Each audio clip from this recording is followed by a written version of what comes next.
This is a small part of the МН17 files, and every day we lock it up and we lock the doors. And the very secret information, of course, is in a separate vault. Yeah.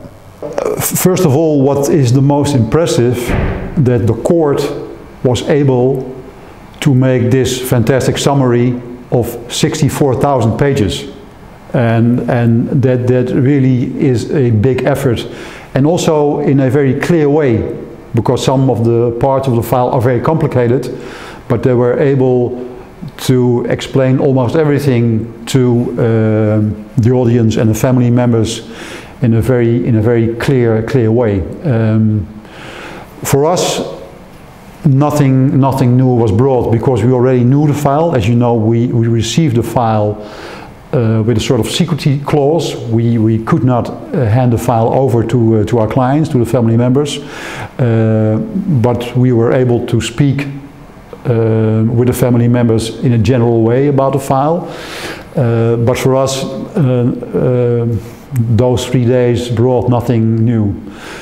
For the family members, yes, and some of the moments were very impressive, like the identification of the bodies, the effect that the Buk missile had on the plane, but also on the bodies itself. You know, metal pieces found in body parts, and that was very impressive.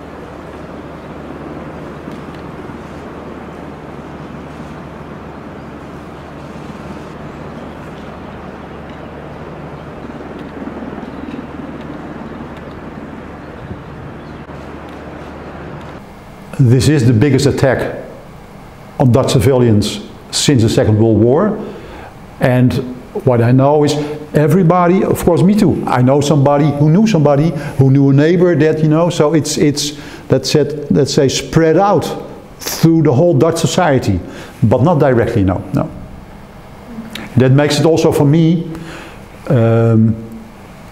easier to do the job, because when you are involved too personally, for example, if I lost a friend or I lost a family member, then you get an emotional attachment, and that makes it more difficult. You always have to be, as a lawyer, at an arm's length distance, so you can keep a clear head.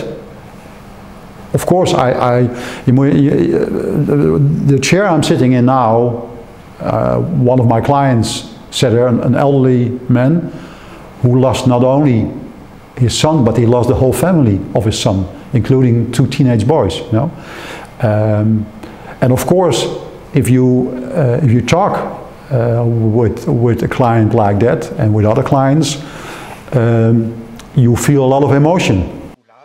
Pulатov had since phoned Dubinsky, and we'll now listen to that conversation, and then I'll tell you more about it.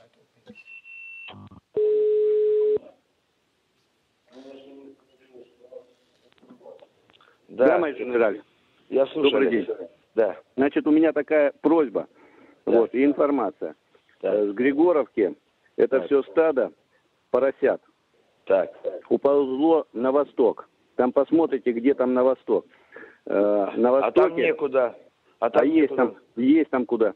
Есть, смотрите, там есть под горочкой.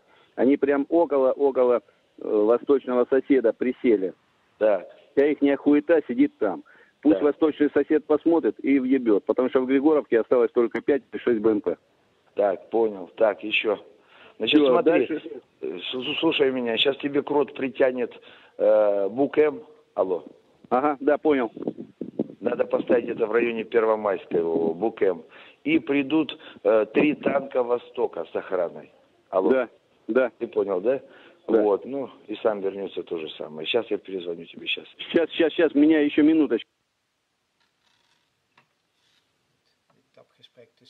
So that was a telephone call between Pulatov and Dubinsky at 9:31 a.m. And here, Dubinsky tells Pulatov,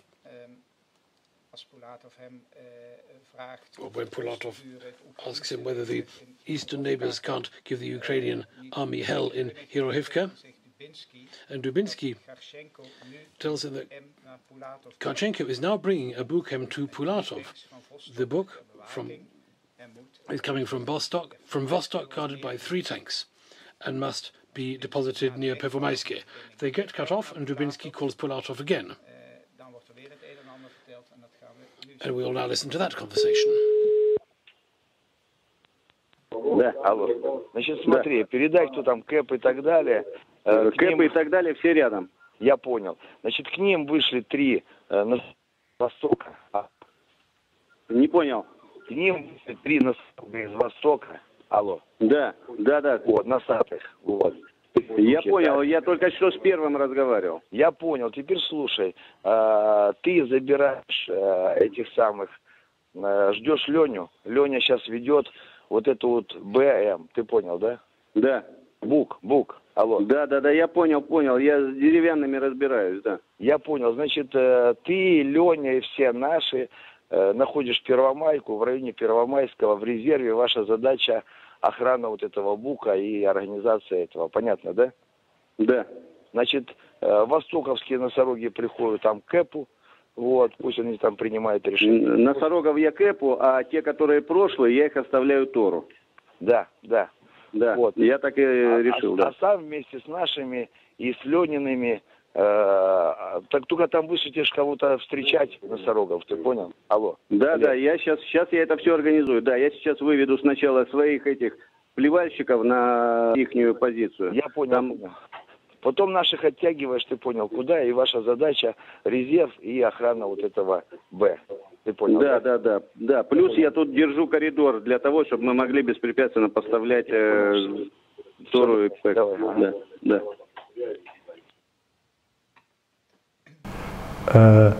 Who are the people that push the button? Russian militaries, what we hear now. The guys with the ear caps.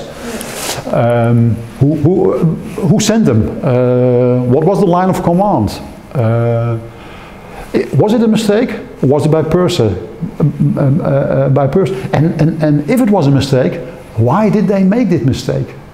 It would be great for the family members if these questions were answered. But again, the longer it takes, the less likely that it is that the people who were more directly involved will be brought before a Dutch court.